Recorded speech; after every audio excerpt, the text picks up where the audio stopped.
Hello, everyone, and welcome to the podcast, Crypto Podcast with V Coach 23, where we talk about pro wrestling, pop culture, and life in general. So it's Tuesday morning here in Manila, Monday night in the States, and it's a windy, rainy day here in the Philippines. So be safe.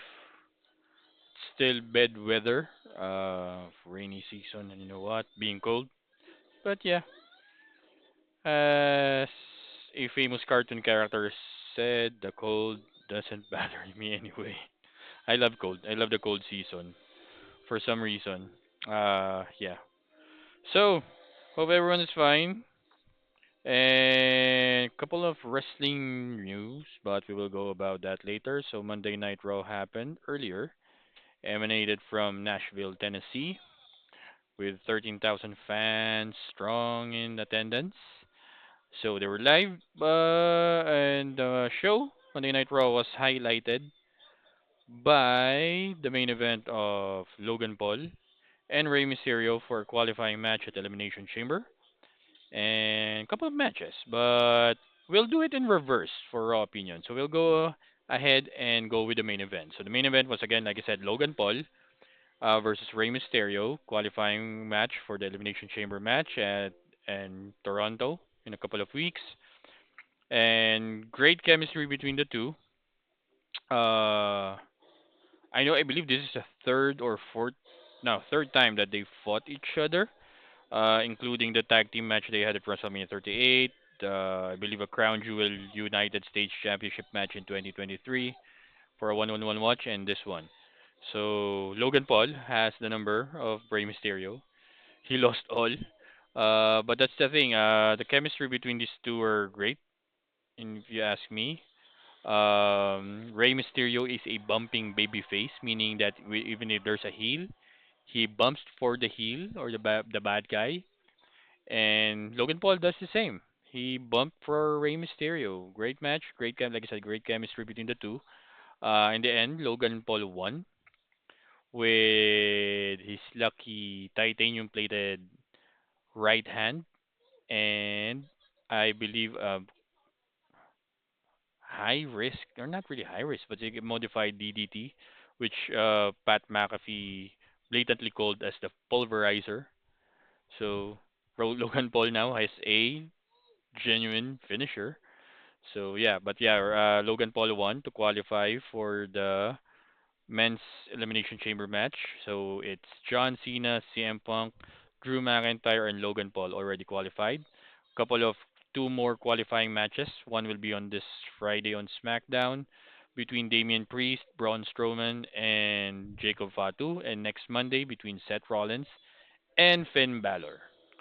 So afterwards, before that, before the main event match, CM Punk came out, does his promo of him facing John Cena, possibly, and he's confident enough to win the Elimination Chamber on in March and to challenge. Possibly, according to him, he'll be facing his challenge. He's going to challenge Cody Rhodes because I'll get to that later.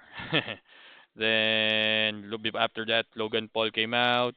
They did a couple of promos against each other, and then Rey Mysterio came out setting up the main event.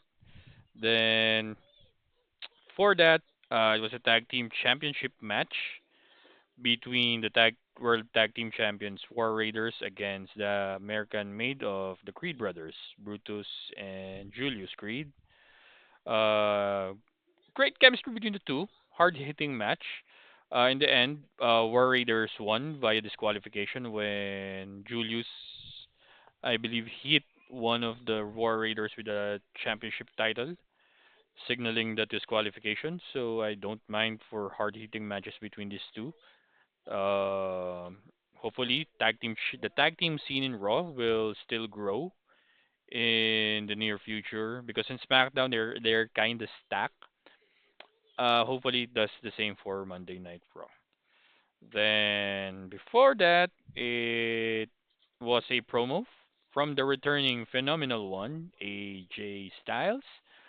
Returning his in his roots in Nashville, Tennessee. He started his career nearly in Nashville, Tennessee. When TNA was still Nashville, uh, Nash Nashville's, their home was still in Nashville. He was he was one of the pioneers in NWA TNA at the time. Former NWA champion, TNA champion, former X Division champion, and tag team champion as well. Former Legends champion for TNA.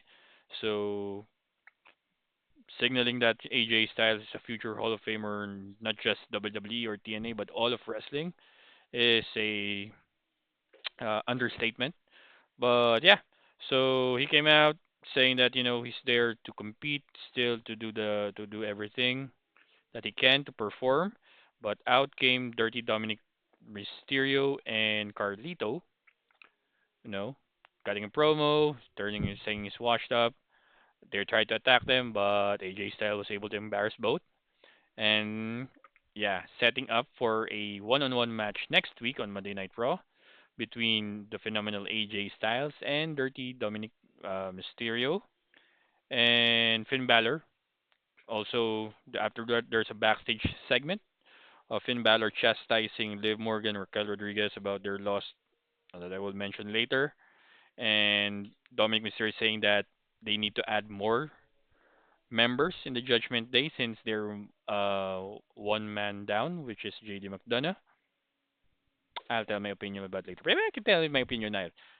I don't know, but if they need a little bit of heater, or meaning an insurance policy or bodyguard for Judgment Day, I am looking at Omos because Omos is not doing anything at all. He is a big dude that can be a bodyguard, and that actually suits him well. If Raquel Rodriguez is like a bodyguard for Liv Morgan, how about for Dominic and for Carlito and for Finn even? Omos. Just my guess. Who knows, right? Then before that, it's a qualifying match between Bailey and Lyra Valkyria for the women's elimination chamber in Toronto. So great match, great chemistry between the two.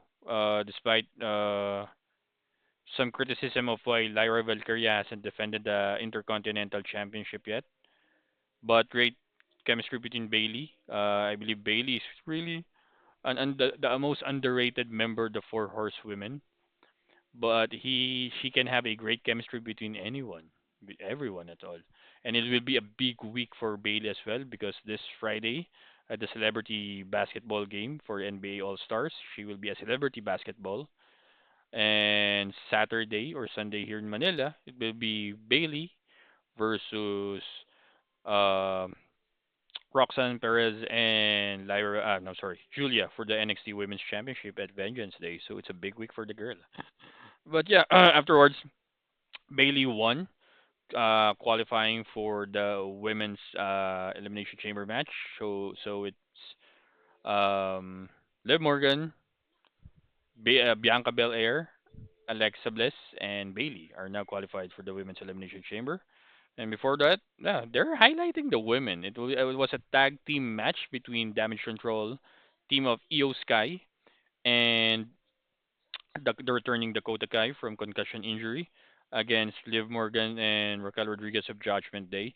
Great match, great tag team match between two teams. Hard hitting. People might say it's clumsy or clunky at times, but even it was clunky or some were clumsy, it was hard hitting. I believe EO Sky has an injured nose, and above her eyebrow, Liv Morgan was busted open by a knee to the face from EO Sky. But in the end, the team of Damage Control won, and I'm sorry, Rhea Ripley announced to EO Sky that in 3 weeks, the Raw after Elimination Chamber, they will be facing each other for the Women's World Championship, one on one. Interesting match. Then afterwards, we go to the opening of the show. So I did the reverse. We went for the main event and then go to the opening. So the opening show opened with main event Jey Uso, the winner of the 2025 Royal Rumble men's division, and crowd was hot. They did the yeet thing, and he did it a couple of times until Gunther attacked him, hit a couple of power bombs, and Gunther was saying, "Don't challenge me, don't go for me, don't choose me." Then afterwards, when Gunther was nearing the stage or the entrance ramp, Jey Uso called Gunther out and said, "You know what? I shouldn't be doing this, but I shouldn't be doing this, but me and you at WrestleMania." So Jey Uso, main event Jey Uso, has already challenged for the World Heavyweight Championship at WrestleMania, and he chooses Gunther for the title shot. Obviously, it's an obvious choice anyway. So then, yeah, a couple of brawls, but yeah, so that what happened in Monday Night Raw. So yeah, decent to good show. If I'm going to give me a, I hate giving ratings or yeah, people say what do you rate or how do you rate of 1 to 10 or 1 to 5. If it's 1 to 10, I'll give it a solid 7.5. I wouldn't call it like mid when the kids call it now, but it's okay. Like I said, the road from here to Elimination Chamber to WrestleMania 41, it's more on storyline building than matches. Although, like I said earlier, the women's tag match was great. People are chanting, "This is awesome." When people are normally saying that for a women's match, it was like a bathroom break for the audience or even people watching at home. But it was, when I was watching it, I couldn't take my eyes off the match because of the chemistry between the four women. Um, and even the Bailey Lyra match, it was also great. It was also good. So I couldn't say it was mid because they're actually highlighting the characters or the wrestlers from Raw. Um, People might be saying it's a little bit mid because there weren't really enough stars. The main event star that was only there was CM Punk, and he was cutting a promo aside from Jey Uso in the opening and Gunther. Seth Rollins was there, but he was more. If you're a subscriber of Netflix and you have VPN and you hit on the Euro part of the VPN, they don't do commercials, unlike from Raw on US Netflix that they still do commercials. So Seth Rollins was in the commercial segment with Jackie Redmond. So he was there. He wasn't just shown he was shown in the live audience and even like the international Netflix, but not in the US. So he was there. So I guess maybe that's the only mild criticism for this week's Raw. But like I said, they highlighted some of the storyline building and matches in between. Um, so 2.5 hour show isn't really that bad for me, if you ask me. So they did my co-host is watching Coco again for the 23rd time. And yeah, so that's my opinion about that. Jey Uso versus Gunther, like I said, was the foregone conclusion if you ask me after Jey Uso won at the Royal Rumble a couple of weeks ago. But still I'm still sticking on my belief or idea that it's either a same semi main event, meaning they'll be the second to the last main event, either night one or night two, or they're an opening act or opening the card, which is also it's actually if you ask me the best position aside from the main event because you are going to make the crowd hot. It did a couple of times. A couple of times the an opening match were great for me in my opinion. In the latter, let's say in the last 10 years. Um, Aside from the ladder match, WrestleMania 30, it was Triple H versus Daniel Bryan. If Daniel Bryan won, he's in the main event for WrestleMania. Same with Triple H. If this Triple H won, he'll be in the main event. WrestleMania 31, I believe the opening was a ladder match for the Intercontinental Championship. Great opening. WrestleMania 32, forgot what's the opening for WrestleMania 32. I believe it was the ladder match as well. Then 33 you have AJ Styles versus Shane McMahon, which one of my favorite AJ Styles matches and Shane McMahon matches of all time. Great match, great chemistry between the two. WrestleMania 34 it's the triple threat for the Intercontinental Championship.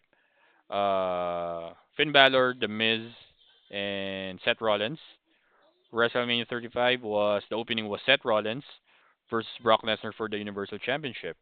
So opening matches are not really a burden. It's actually a burden to some because you're going to bring the crowd hot, especially the 35 match between Brock Lesnar and Seth Rollins.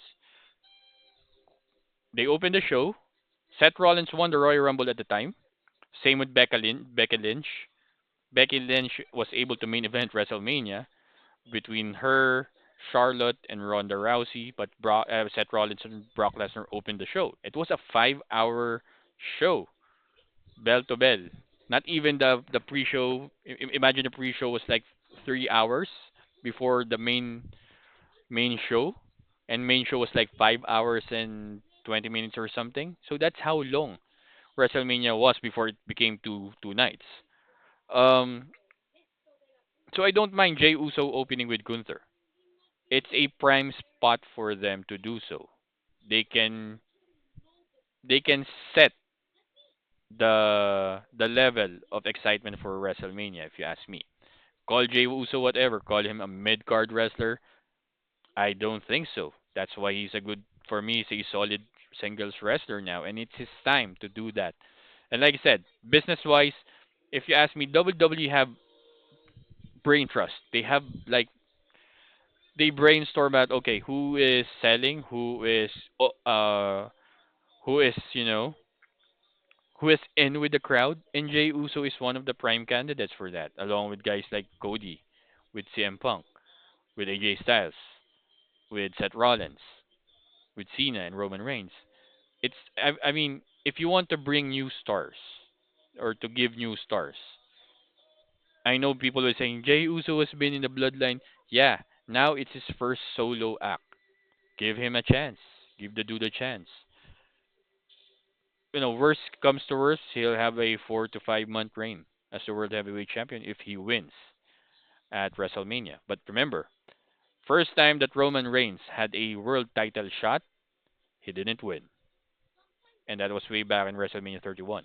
He lost to Brock Lesnar. Technically, he didn't lose to Brock Lesnar. He lost to Seth Rollins when Seth Rollins cashed in his Money in the Bank briefcase for the heist of the century, right? So yeah, so that's it. Intermission. Congratulations to Philadelphia Eagles for winning Super Bowl 59. I was rooting for the Kansas City Chiefs because I still believe that Patrick Mahomes is the heir apparent to Tom Brady. Tom Brady for me is I became a football fan or an NFL fan 10 years ago. I'm a late bloomer. Here in Manila, here in the Philippines, NFL is not really that popular. We are a basketball heavy country, boxing because of Manny Pacquiao, billiards because of Efren Bata Reyes, the magician, and basketball. NFL not so much. Wrestling, yeah, wrestling is also popular here. If you're going to rank it, basketball, boxing, billiards, wrestling, NFL isn't probably on the top 10 of some fans unless you're a niche audience. And normally, when I was, before I became an NFL fan, I watched movies about footballs. Like, remember the Titans, We Are Marshall, Invincible, Mark Wahlberg, Any Given Sunday, Jamie Foxx and Al Pacino, to the newer ones. And I became a fan of the NFL, of football, and I try understanding the game itself more than the movies was when in 2015, Super Bowl 49, if my math is correct, as long as Super Bowl. It was Atlanta Falcons versus the New England Patriots, where Tom Brady was still playing back then. I was actually in a hospital. I was doing a follow-up checkup because I suffered from transient ischemic attack. It's a mild baby stroke to some people. I was waiting for my turn to see the cardiologist and I was like this. My face is like this. I was watching the TV from the hospital, and they were playing Super Bowl. I was like, oof, it was rough because first half ended with Atlanta Falcons leading 28-3, meaning the Atlanta Falcons scored 38 points the first half, and New England Patriots scored 3 points the first half. I'm like, oof, it's rough. They're going to lose. And I know Tom Brady by default because uh, in movies, in TV shows, he was always being highlighted, being promoted. Like in Ted, when Ted and Mark Wahlberg's character, tried to to take a picture of his, you know, manly organs. Um, I'm like, okay, they're going to lose. And then I went to the doctor's. I went to the doctor to see the doctor. Chat. We talk about what to do with me or whatnot. Came out and it was overtime, and it was tied between Atlanta Falcons and Tom Brady, and I saw him through that winning touchdown to win them a Super Bowl. I'm like, holy crap! They still won being down. So call me whatever you want. Call me a late bloomer, a bandwagon fan, but Tom Brady is still the goat. Winning seven Super Bowl is still unheard of until Tom Brady. Joe Montana, I believe, won in Super Bowl 4-0. I believe Tom Brady is 7-2 or 7-3. Right now, Patrick Mahomes is 3-2 in Super Bowl. But the thing is, individually, Patrick Mahomes, quarterback is really more of the point guard. He dictates the pace of the game for the offensive for the football. I'm not going to say that it's all about the stats for Patrick Mahomes, but his stats says it all. It says everything about Patrick Mahomes as a player or as a quarterback. Tom Brady, growing old, I know in his age, he became more of, he really wants a team to win. And he did. He won it 6 times, or I believe 5 or 6 times with the Patriots, and he won it one time with Tampa Bay Buccaneers, and it was during the pandemic era.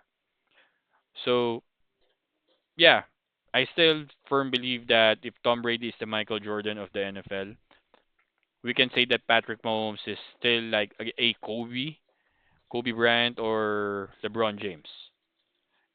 He's still young. He still can win a lot of him. But yeah, yesterday's game was a little bit of blowout because the Kansas City Chiefs for the entire season of the NFL for this one season 2024-2025, they won 16 games and lost only 2. So, yeah. And they lost the most important game, which was the Super Bowl. And but the Philadelphia Eagles defensive plays, the defensive team really ate up the offensive team of the Chiefs, and the defensive the defensive team of the Chiefs weren't able to even get reach to Jalen Hurts. But again, I'm not a sore loser. I don't bet at this game. I just want the Chiefs to win because they could have made history. They could be the first team to three-peat almost because the Eagles are three-peat deniers because they did it with the Patriots as well. But for me, congratulations to the Eagles. And yeah, that's it. So now let's go back to the wrestling side. My prediction for WrestleMania. It's early to predict, but I've been doing prediction for like since last year after WrestleMania 40. I wouldn't. The thing is, like I said, it's the predictability and predictability of both of WWE.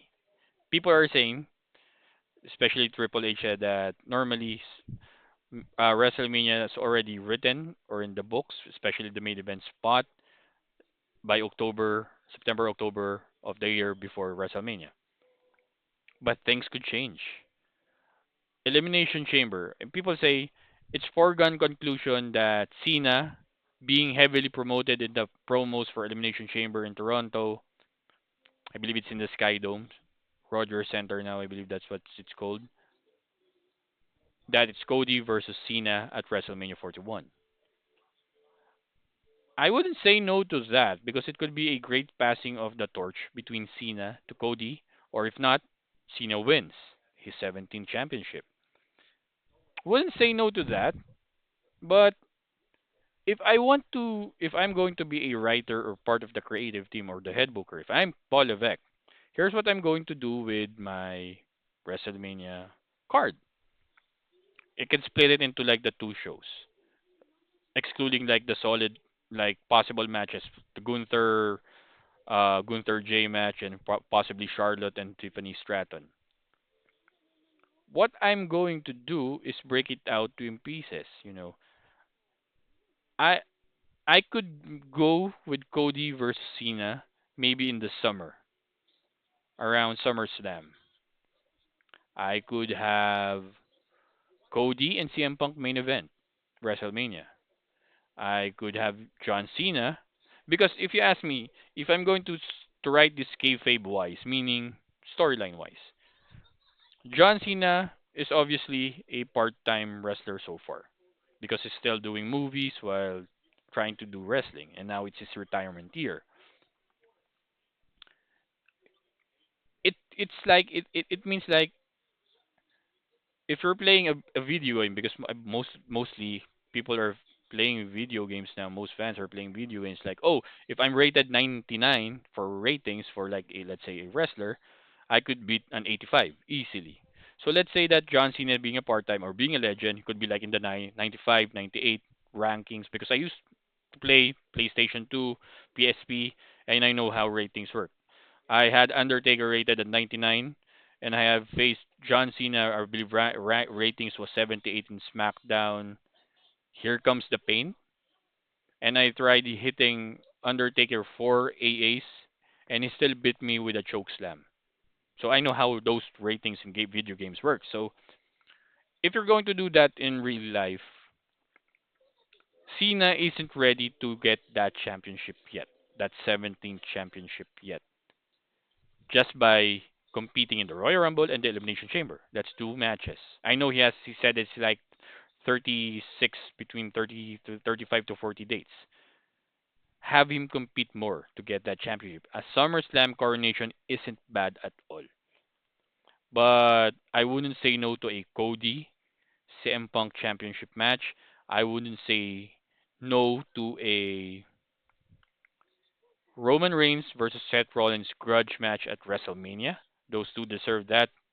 I know they fought each other one on one in a couple of shows, but a WrestleMania ring for Seth Rollins and Roman Reigns isn't bad at all. I wouldn't even say no to a John Cena versus Logan Paul match. It makes sense. Logan Paul can lose to John Cena. Hence, having John Cena build that confidence because he keeps losing. He hasn't won a match, a one-on-one match in 2000 or 200 plus days or whatnot. I forgot. Last time he won a match, it was a tag team match between him and Kevin Owens against Sami Zayn and Roman Reigns. So I wouldn't say a no to a Logan Paul one-on-one match against John Cena and have John Cena go over, building him that confidence that okay, now I can go for one-on-one matches and get that title. Have him that I know the storyline is I'm John Cena. I asked for something and I can give it because I deserve it. I wouldn't even say no to that storyline as well because he deserved it.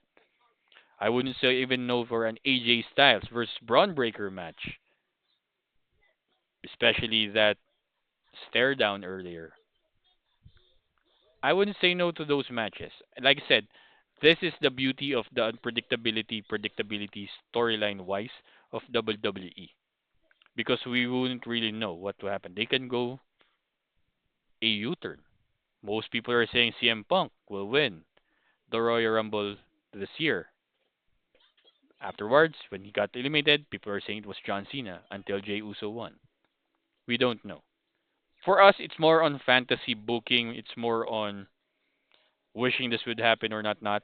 But for me, like I said, opinions matters and everyone's opinion matters. And for me, I wouldn't say no to those cards that I've said. And it's still 70 plus days go, 70 at least 60 days 60 plus days before WrestleMania, and anything can happen still.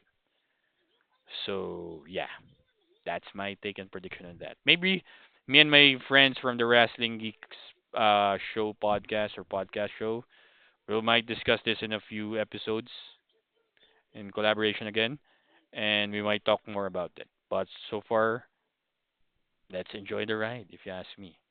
So, yep, that's it. So, thank you guys for watching, viewing, listening, if ever. We already broke 2,000 views for 58 normal episodes and 60 episodes in total. 2,000 views. Like I said, I only dreamed that I will having 2,000 views by the end of this year, but I have it in February. Great. Here's to more, right? So yeah, share and spread the word of the podcast, Ripter Podcast. I wouldn't mind you if you guys like, subscribe, ask your friends to subscribe, even subscribe, even if they don't have the want to watch it, that's fine. But yeah, just add a subscription. That's fine. We'll talk more about a lot of things about pro wrestling, pop culture, and again, life in general. Here, the podcast, Ripter Podcast, with me, Coach 23. See you guys tomorrow for what's next.